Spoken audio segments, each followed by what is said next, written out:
ఒక కథ పేపర్పై అందంగా ఉండొచ్చు, వినడానికి బాగుండొచ్చు, కానీ తెరపై వచ్చేప్పటికి బాగా ఖచ్చితంగా వస్తుందని చెప్పలేం.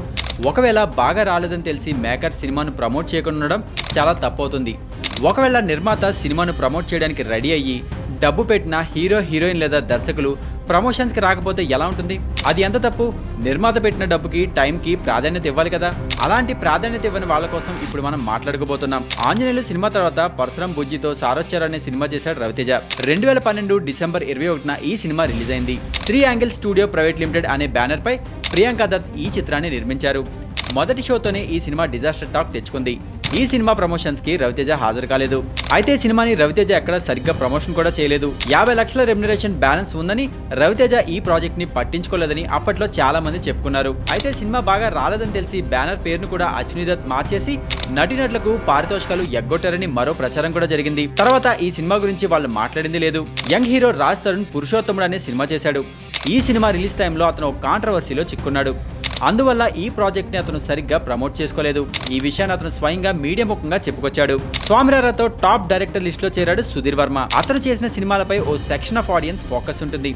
ఎందుకంటే టెక్నికల్ గా అతను సినిమాలు బాగా తీస్తాడు, తక్కువ బడ్జెట్లను తీస్తాడనే పేరు ఉంది. కాబట్టి మధ్యలో సాకిని డాకిని అనే సినిమా తీశాడు. రెజీనా నివేదా థామస్ ప్రధాన పాత్రలు పోషించిన సినిమా ఇది. ఈ సినిమా పెద్ద ఫ్లాప్ అయింది.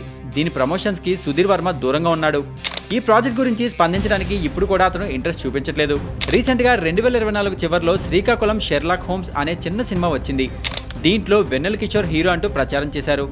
కానీ అతను మాత్రం సినిమా ప్రమోషన్స్ కి రాలేదు.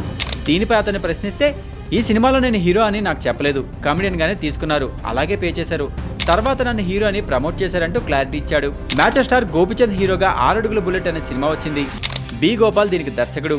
2010లో రావాల్సిన సినిమా ఇది. తర్వాత 2017లో రిలీజ్ అన్నారు. చివరికి సిట్టిమార్ తర్వాత రిలీజ్ అయింది. ఈ సినిమా ప్రమోషన్స్ కి గోపిచంద్ చాలా దూరంగా ఉన్నాడు. కనీసం ఒక్క ట్వీట్ కూడా వేసింది లేదు. సుహాస్ హీరోగా గొర్రె పురాణం అనే సినిమా వచ్చింది. కానీ ఎందుకో వెంటనే రిలీజ్ కాలేదు. మొత్తానికి గత ఏడాది చివరిలో రిలీజ్ అయింది.